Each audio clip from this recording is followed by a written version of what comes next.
Like Kalyani ma'am also mentioned, that small enterprises need to first strengthen their compliance status, which will give them a more enhanced visibility, according to me.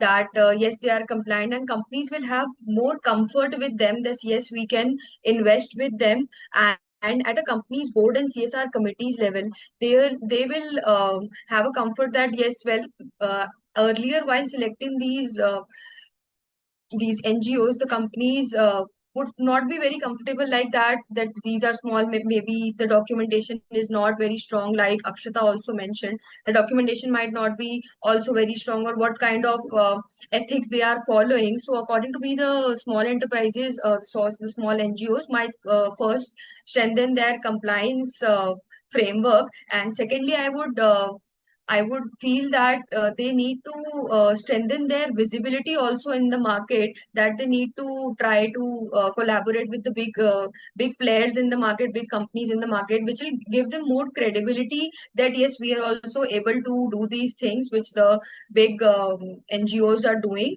Also, if possible, they should also try to engage in multi-year projects, not beyond their capacity, but to the things that they may collaborate with other NGOs also, as the CSR rules also permit, that it can be done with the collaborative approach also. So through this, their credibility will also increase, their visibility will also increase. It will give them a big room to be in the lists of the corporate, apart from the big NGOs which are already there. And on the companies part, they need to, of course, align their CSR policy. They need to strengthen their due diligence responsibilities also, whether that these NGOs are following the minimum compliance requirement, whether they are eligible or not, what kind of activities they are undertaking in a year, and how much they are able to create an impact, not necessarily by an impact assessment, but through their regular due diligence and compliance oversight during their periodic meeting reviews. And according to that only, they should measure how much to invest through these instruments into these small NGOs